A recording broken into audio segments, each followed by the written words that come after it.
আসসালামু আলাইকুম আমার প্রিয় বন্ধুরা আমরা আশা রাখছি আল্লাহ রাব্বুল আলামিন আপনাদের সকলকে ভালো রেখেছেন।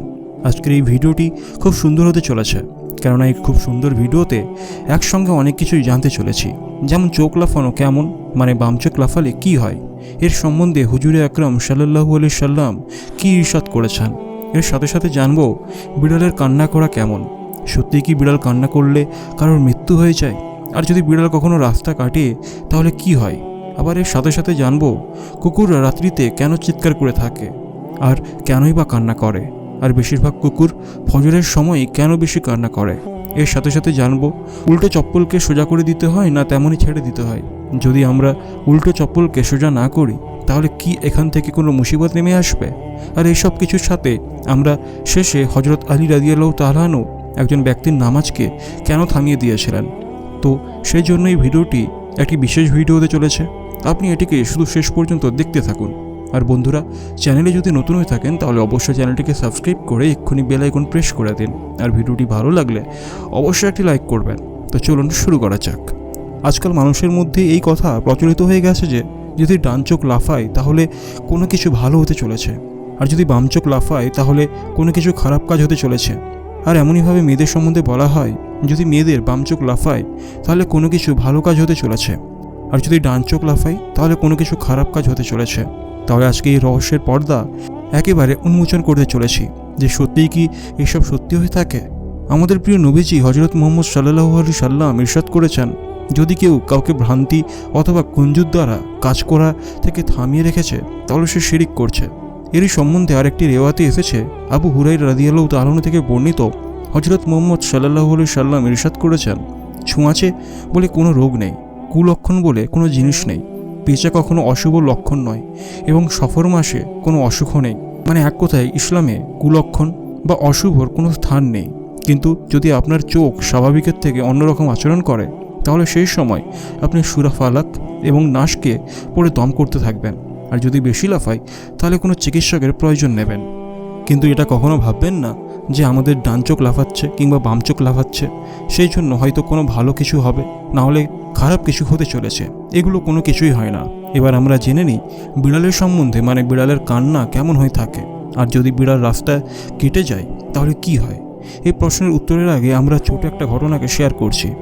এই যে জমিন যেখানে মানুষ বসবাস করে সেখানে হজরত আদম আলাইহিস সালামের সৃষ্টির 1000 বছর আগে জিন্নাতরা বসবাস করত, আর তাদের সাথে আরও মাখলুকাতরা থাকতো। এরই মধ্যে কিছু মাখলুকাতের সাথে জিন্নাতরা মহব্বত করত, তো কিছুকে আবার ঘৃণাও করত। সেই সময় জিন্নাতদের সর্দার, যার নাম ছিল আজাজিল, আর তার একজন স্ত্রী ছিল কুবেরা, সে বিড়ালদের খুব ভালোবাসত, আর বিড়ালরা তাদের পাশে ঘোরাঘুরি করত। সেই সময় বিড়ালদের যত প্রজাতি ছিল যদি তাদের কোনো ক্ষতি হতো তাহলে তার প্রতিশোধ জিন্নাতেরা নিয়ে থাকতো। কিন্তু যখন এই ফিতনা ফাসাদ অনেক বেশি মাত্রায় বেড়ে গেল, এদের অত্যাচার অনেক বৃদ্ধি পেয়ে গেল, তখন আল্লাহ রাব্বুল আলামিন জিন্নাতদের শক্তিকে কমিয়ে দিলেন আর তাদের জন্য রাত্রিকে সীমাবদ্ধ করে রাখলেন। সেই কারণে জিন্নাতদের রাজা, যার নাম আজাজিল ছিল, তার স্ত্রী কুবেরা, যিনি বিড়ালদেরকে অনেক ভালোবাসত, তখন সে আল্লাহর কাছে দোয়া করলো, ইয়া রাব্বুল আলামিন, আমাদেরকে এমনভাবে একলা রেখে দেবেন না। তো সেই কারণে জন্তুদেরকে এমন ক্ষমতা দেওয়া হলো যে তারা যেন জিন্নাতদেরকে দেখতে পায় আর তাদের সাথে কথা বলতে পারে। সেই তাদের মধ্যে বিড়ালও যুক্ত ছিল। তো সেই জন্য আজও যদি বিড়ালরা জিন্নাতদেরকে যদি দেখে ফেলে তারা অদ্ভুত আশ্চর্য রকম আচরণ করতে শুরু করে, কান্না করতে শুরু করে। আর এই জন্য বিড়ালদের কান্না করাতে বা চিৎকার করাতে মানুষের কোনো ক্ষতি হয় না। মানে যদি বিড়াল কান্না করতে থাকে অথবা চিৎকার করতে থাকে তাহলে তাকে কান্না করতে দেওয়া হোক, অথবা তার সামনে খাবারের কিছু টুকরো ফেলে দেওয়া হোক। হতে পারে সে খিদার জ্বালাতেও কান্না করতে পারে। তো এবার আমরা জানবো বিড়ালদের রাস্তা কাটার সম্পর্কে। যদি বিড়াল রাস্তা কাটে তাহলে কি হয়। আজকাল আমরা শিক্ষিত সমাজে বসবাস করার পরেও আমরা এমনটি দেখি যে যদি কারোর সামনে দিয়ে বিড়াল পার হয়ে যায় তাহলে মানুষ বলে থাকে যে আজকে বিড়াল রাস্তা কেটেছে, তাহলে আজকের এই যাত্রা ভালো হবে না। বিড়ালের এই রাস্তা কাটাকে এতটাই মূল্য দেওয়া হয়ে থাকে যে কেউ কেউ আবার সেখানে থেমে যায় অথবা গাড়িকে বন্ধ করে রাখে। আবার কিছু কিছু মানুষকে দেখা গেছে যে সেই দিন তারা কোনো কাজও করে না। মানে যেই ব্যক্তি যে কাজের জন্য বের হয়েছিল সেই কাজকে সে বন্ধ করে দেয় আর অজুহাত দেখায় যে আজকের দিনটা আমার জন্য শুভ নয়, অলক্ষণ। তো আপনাদেরকে এটি জানিয়ে রাখি যে এটা খুবই মূর্খম একটা কাজ। ইসলামে এমন কোনো ধারণাই নেই বা এমন কোনো জিনিসই নেই, এগুলো আমাদের কম জ্ঞানের জন্যই হয়ে থাকে। আমাদের মুসলিমকে এমন ধারণার খেয়াল কখনোই রাখতে নেই। বিড়াল একটা মাখলুক, আর মানুষও একটা মাখলুক। মানুষ যেমন কাজে বেরিয়েছিল, হয়তো বিড়ালও তার শিকারের জন্য বেরিয়েছিল। তাহলে এখানে রাস্তা কেটে যাওয়াটা আমাদের কি সমস্যা হতে পারে? আর ভাগ্য তো আমাদের আল্লাহ রাব্বুল আলামিন নির্ধারণ করে রেখেছেন। এবার আমরা জেনে নিই যে কুকুররা কেন রাত্রিতে ঘেউ ঘেউ করে আর চিৎকার করে কেনই বা কান্না করতে থাকে। আবার বেশিরভাগ কুকুর ফজরের আজানের সময় কেন কান্না করে? আল্লাহ রাব্বুল আলামিন কুকুরদের কিছু এমন শক্তি দিয়েছেন যেটি আমাদের মানুষের নেই। যেমন কি আল্লাহ রাব্বুল আলামিন মানুষদেরকে আশরাফুল মাখলুকাত করে সৃষ্টি করেছেন, মানে সব মাখলুকাতের চেয়ে শ্রেষ্ঠ মাখলুকাত। কুকুররা রাত্রির সময়, বিশেষ করে কবরস্থানের আশেপাশের এলাকাগুলোতে কবরের মানুষের ওপর যে আযাব হয়ে থাকে তার চিৎকার আর্তনা শুনতে পায়। আর তাদের চিৎকারটিকে শোনার পর তারা এক অদ্ভুত রকমভাবে কান্না করতে শুরু করে। কেননা আমরা মানুষেরা মৃত ব্যক্তির চিৎকার আর্তনাদ কখনোই শুনতে পাই না, কিন্তু আল্লাহ কুকুরদের এমন শক্তি দান করেছেন যে যেখান থেকে তারা শুনতে পেয়ে যায় আর শোনার পর এক অদ্ভুত রকমের কান্না করতে থাকে। এবারে আমরা জানবো ফজরের সময় কুকুর কেন ঘেউ ঘেউ করে।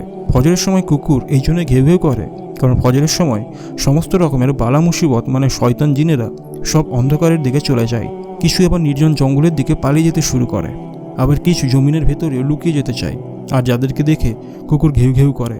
আর এই কুকুরদের কান্নার জন্য বা ঘেউ ঘেউ করার জন্য কোনো মানুষের মৃত্যু হয় না। মানে যদি কুকুর কান্না করে বা ঘেউ ঘেউ করে তাহলে সেখান থেকে কারোর মৃত্যু হবে না।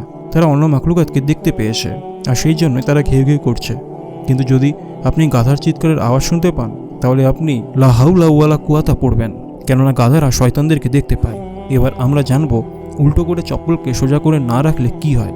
যদি আপনাকে কেউ বলে যে জুতোটা উল্টো হয়ে আছে, সোজা করে দাও, তাহলে আপনার মস্তিষ্কে হয়তো এটা ঘুরপাক খাবে যে তিনি এই কথাটি কেন বললেন। তাহলে আপনাদেরকে জানিয়ে রাখি যে উক্ত জুতা কিংবা উল্টো চপ্পল শয়তানদের সিংহাসন হয়ে থাকে আর সেখানে শয়তানরা বসবাস করে। সেই জন্য এটিকে সোজা করে দিতে হয়। আর এই কারণে মানুষ জুতোকে সোজা করে দিতে বলে থাকে। আর একটি কথা, যদি আমরা উল্টো জুতাকে দেখতে পেলাম আর আমরা কিন্তু সেটাকে সোজা করলাম না, তাহলে সেখানে আমাদের কোনো গুনাহ হবে না। কিন্তু যদি আমরা সেই জুতোকে সোজা করে দিই তাহলে সেটা খুবই ভালো হয়, কেননা উল্টো চপ্পল তো শয়তানের সিংহাসন হয়ে থাকে। কিন্তু যদি আমরা উল্টো চপ্পলকে দেখা সত্ত্বেও বেরিয়ে যাই আর ভাবি যে আমরা সেই চপ্পলকে সোজা করলাম না, তাহলে এখানে আমাদের কোনো গুনাহ হবে না। কিন্তু এটা মূর্খামু কাজ হবে যে যেটি শয়তানের সিংহাসন, তাহলে সেটিকে আমরা কেন নষ্ট করলাম না? তো সেই জন্যই উল্টো চপ্পলকে বা জুতোকে সোজা করে দেওয়াই ভালো।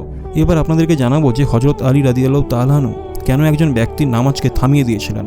এক ব্যক্তি অনেকদিন ধরে মসজিদে বসেছিল আর দিনরাত নামাজ পড়ছিল।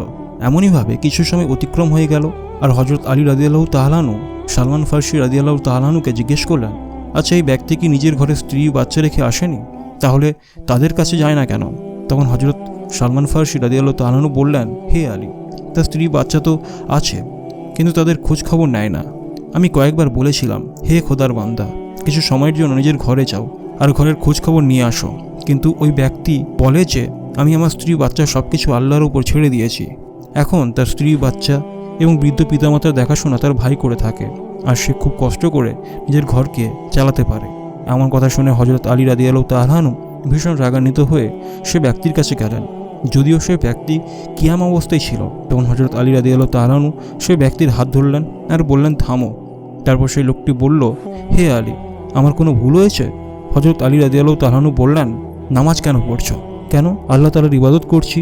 হে আলী, আমি আল্লাহকে রাজি করছি এবং আল্লাহকে খুশি করার জন্য নামাজ পড়ছি। তখন হযরত আলী রাদিয়াল্লাহু তাআলা আনহু আরও রেগে গিয়ে বললেন, এই বোকা মানুষ, তোমার এই ইবাদতে তোমার খোদা রাজি নয়।